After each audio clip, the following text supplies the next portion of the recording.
I'm Anthony Nguyen. Join us as we change the narrative around aged care, one story at a time.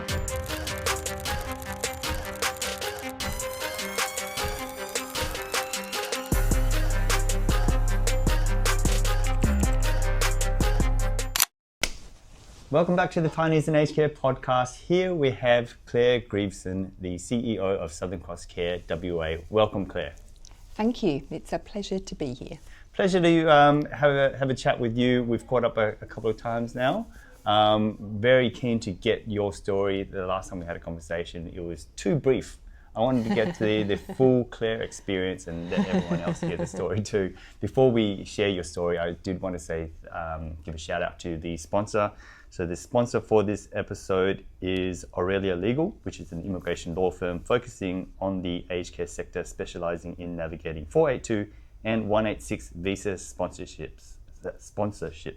So thank you so much, Nilesh. And without their support, I wouldn't be able to have these conversations. So, all right, Clare, tell me, let's start off with Southern Cross Care WA, locations, number of sites, services you provide. We'll start there. So we are based in WA only, and we've got most of our sites are in Perth, but we've got a couple out in the regions as well. So we also have an aged care site in Kalgoorlie and in Broome.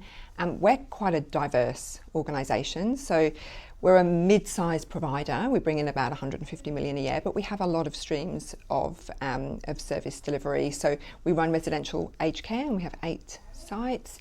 We have home care and soon to be support at home.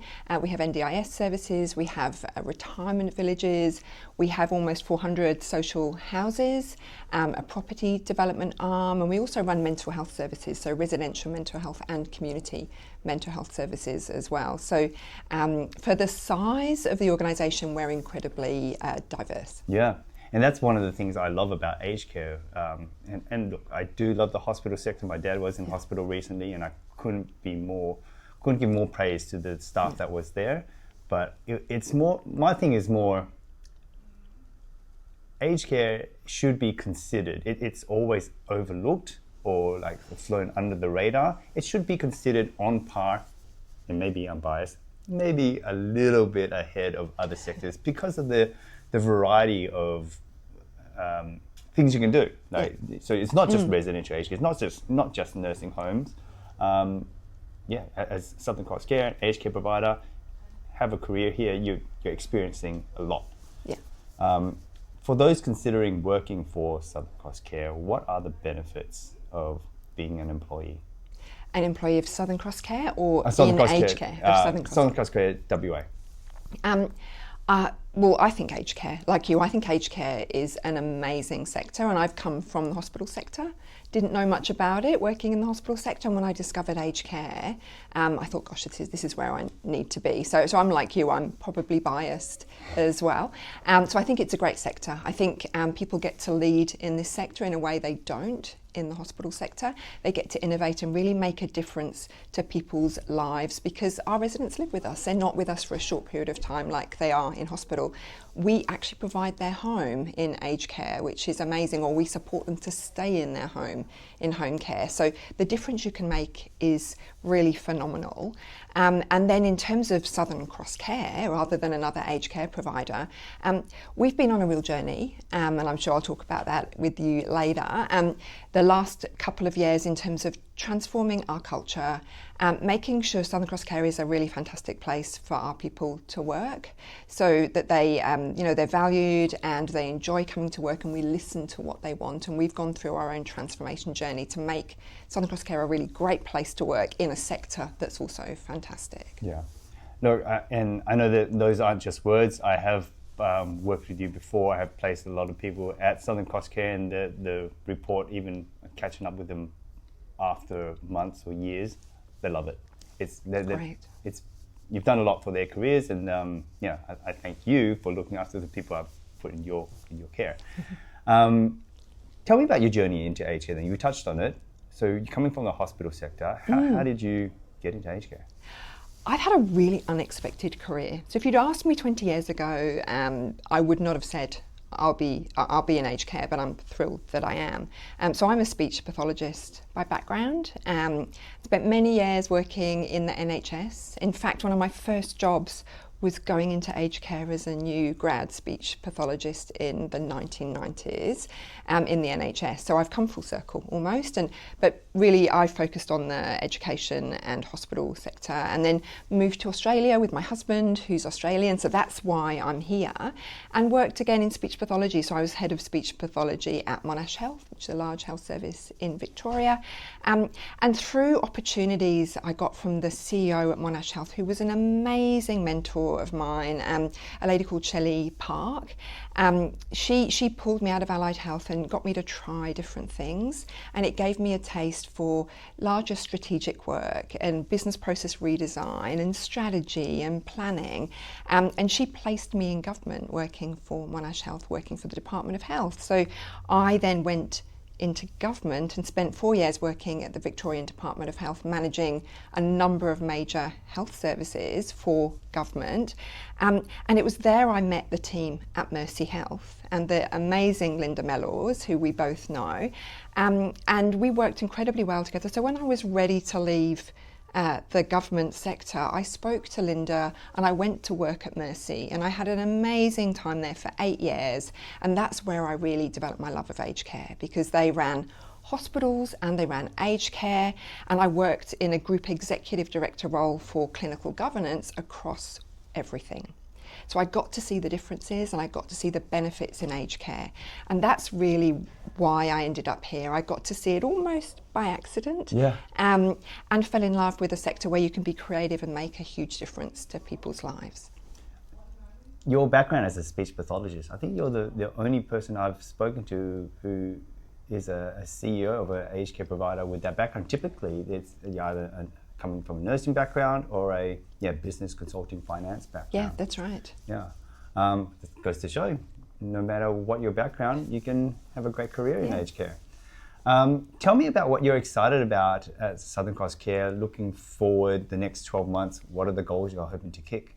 Well, as I said, we've been on a huge transformation journey for the last couple of years in terms of our culture and the way we do things, and we've been focusing on being kind and high performing and efficient, and I want to continue that journey. So from a continuous improvement perspective, because we're on a continuous improvement journey in the organisation, those will be the things that I'm focusing on. We are about to start master planning for a new aged care facility in the north, so that's something that's incredibly exciting as well. Are you able to say where right now? Not quite yet, but I will be able to soon. But in the north, where there's a huge amount of demand, and we've done a lot of planning over the past couple of years to make sure we're making the right decision in terms of where we build and the model of care we have and the design of a facility, and we're about to really start planning in earnest for that, which is exciting. Really exciting. Yeah, and I think most people are on the acquisition path. Building is not happening as fast as it needs to be, so that's awesome that you're contributing to new beds. Looking at the industry in general, the wider industry, and what are you excited about? What do you see out there, technology that maybe you've got your eye on to bring into Southern Cross Care, whether you're deep in that process, or anything that has caught your eye where you are open to exploring?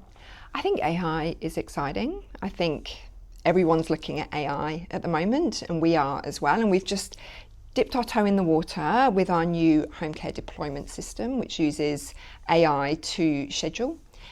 So we're just seeing how that works, and we're creating our processes and policies around AI so that we can deploy it in a really safe way. But I think there's a lot of opportunity for that to assist with our back of house processes, but also to support residents and clients in terms of staying in their home, or us not needing to interrupt them as much when they're in aged care. So I think there's a lot of opportunity there, and I'm quite excited to see, to see what rises to the top in the AI space. No, so we were at the conference last week, or two weeks ago, and yes, very AI focused, but robots, virtual reality, even technology I hadn't even considered. A lot is happening, and I'm excited and a little bit afraid to see what the next 12 months will look like, because I think I've spoken to a lot of, I guess, decision makers, and they want to jump in, but one of the fears is you jump in now, is what you're jumping into going to be made redundant in the next 6 months? At what point? But if we hold back, then we're just falling so far behind. At what point? So how do you make that decision? I'm curious, how do you make that decision, even with your scheduling AI software? Is that built in-house or is it external? And how do you make the decision to jump in? It's external. We looked at the problem that needed to be solved. So I think the key with AI is to have an issue, and AI is the answer. So to understand the problem, to understand the question that you need answering, and the particular service or software that we've purchased meets answers the question that we need answered around how to schedule efficiently and deploy staff when you've got a large team really efficiently, and it learns and it will make the job of our schedulers much easier.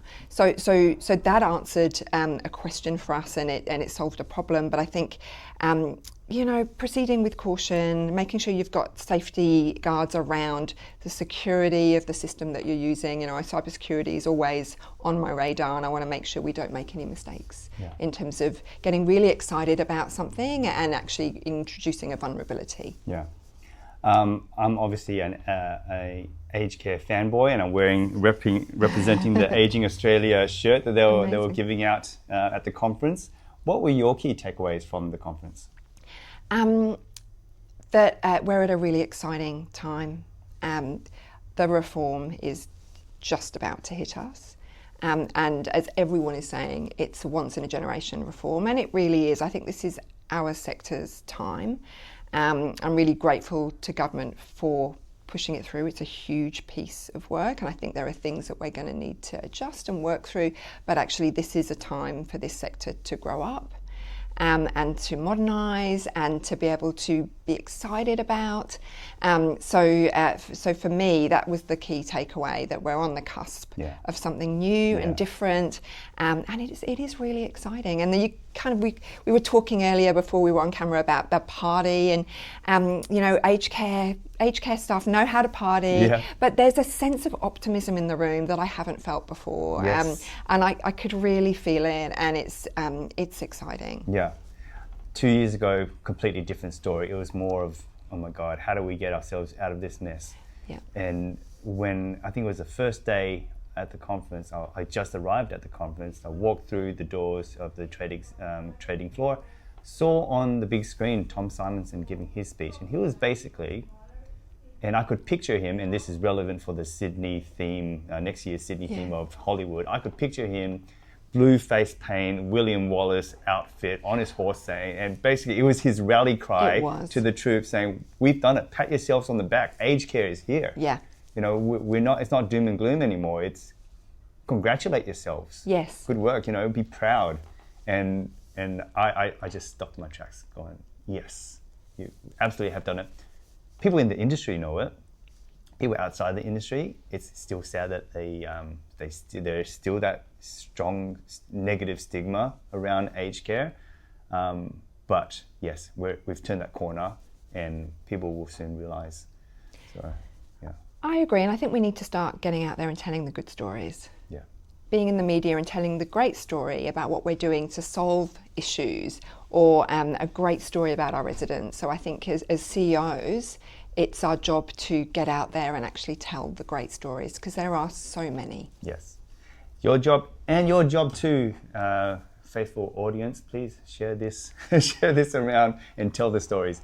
I've got a question from the sponsor. So the sponsor is Aurelia Legal, which is an immigration law firm focusing on the aged care sector, specialising in navigating 482 and 186 visa sponsorships. Hello, my name is Nilesh Bansal, founder and principal of Aurelia Legal. We specialize in helping aged care providers plan workforce strategies and assist them with visa applications for their staff. My question is, looking ahead, what do you see are the biggest hurdles in maintaining adequate staffing levels? And are there any particular roles or skills that are proving especially difficult to fill in Australia? If so, how do you intend to address these challenges?